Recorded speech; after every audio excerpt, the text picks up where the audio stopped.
सुनने देखने वालों को नाम का सलाम पहुँचे।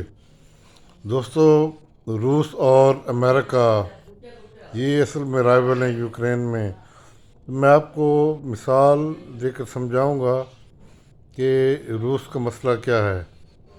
दोस्तों, आपकी किसी के साथ दुश्मनी हो और वो दुश्मन किसी तरीके से प्यार मोहब्बत से आपके हाथ बांधना शुरू कर दे, तो आप क्या करेंगे? आप उसको हाथ बांधने देंगे या फिर आप रिएक्ट करेंगे? एक तो आप अपने हाथ छुड़ा सकते हैं, दूसरा सबसे बेहतर है कि दुश्मन को हटाने के लिए आप उस पर हमला कर सकते हैं। यूक्रेन में अमरीकी जो भी मनसूबाबंदी है वो है कि यूक्रेन रूस के दरवाज़ा है, इतना नज़दीक है यूक्रेन रूस से कि अगर नेटो में शामिल होता है यूक्रेन, तो तमाम असलहा जो नेटो अपने ममालिक में रखता है डिफेंस और ऑफेंस के लिए, वो फिर यूक्रेन में डिप्लॉय किया जाएगा। और उसका मतलब ये है कि कोई भी मिज़ाइल जो रशिया पर फायर होगा वो इतनी कम वक्त में वहाँ पर पहुँचेगा कि रूसी एंटी मिज़ाइल सिस्टम को एक्टिवेट होने से पहले ही वो अपने टारगेट पर पहुँच जाएगा। तो ये बात रूस की यकीनी मौत है किसी भी कन्फ्लिक्ट में। अगर यूक्रेन में नेटो या अमरीकियों को रूस आने देता है तो फिर ये एक ज़बरदस्त लीडर के लिए उसकी कौम की मौत है। तो अब रूस ने लगता ये है कि उसकी लीडरशिप ने ये फ़ैसला किया है कि बजाय हम किसी पिंजरे में लड़कर मरने से बेहतर है कि हम अपना ऑफेंस करें, ऑफेंसिव डिफेंस करें, अपने आप को बचाएं। और इस सूरत में उसका नेक्स्ट प्रोग्राम मुझे लगता है कि जहाँ से यूक्रेन को मदद आ रही है उस बॉर्डर के इलाके में वो दाखिल होगा और उस इलाकों को दुनिया के लिए एक मिसाल बनाएगा।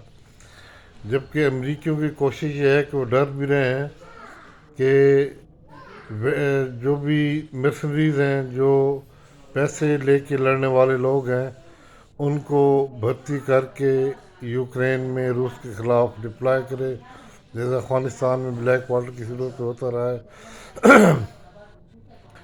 और वो चेक करना चाहता है कि क्या रूस इस बात को हज़म कर लेगा, कबूल कर लेगा कि ठीक है ये इनको आने दे, मैं इनको ख़त्म करता हूँ, या वो रिएक्ट करेगा। एक आपको बात याद रखनी चाहिए कि जितना इंसान दौलतमंद होता है या जितनी कौमें दौलतमंद होती हैं, वो इक़्तिदार के ख़तरे को कभी भी टाल नहीं सकती। और सबसे बड़ा खौफ उनका ये होता है कि ऐसी कोई सूरत पैदा ना हो कि हमारी क़ुव्वत, हमारी ताकत, हमारी ज़िंदगी ख़त्म हो जाए। यही जो खौफ है मौत का और क़ुव्वत के जाने का, ये फिर उनको सरनिगू करता है। और यही अमेरिका और नेटो की हालत है कि वो कोई स्टेप उठाते हैं तब भी मरते हैं, और अगर नहीं उठाते तो फिर उनकी जो रही से इज़्ज़त है वो खाक में पहले भी मिल चुकी है, और अफ़गानिस्तान में और अभी यूक्रेन की जंग में, कि वो किसी सूरत यूक्रेन को खड़ा करने के बावजूद उसकी मदद को नहीं आ रहा है। मुझे लगता है कि यूक्रेन का जो तनाज़ा है ये किसी एक सुपर पावर की सोल इमरजेंस पर मुंतज होगा।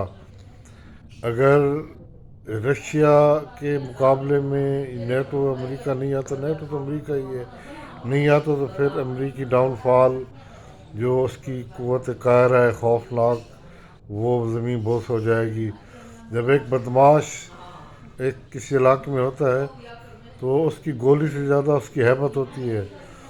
जब वो बदमाश किसी और के हाथों ज़िल्लत आमेज़ रसवाई का सामना करता है तो फिर वो रसवाई उसकी हैबत को तबाह बर्बाद कर देती है। और यही इस जंग में होने वाला है कि अगर अमेरिका इसमें मुदाखलत करेगा तो फिर ये खुली जंग होगी, اور اگر امریکہ مداخلت نہیں کرے گا تو پھر یہ اس کی جو قوت ہے، جو اس کی بدماشی ہے، وہ زمین بوس ہو جائے گی، اور پھر یہ الٹیمیٹ چائنا کا ظہور ہوگا اور رشیا اس کا پارٹنر ہوگا۔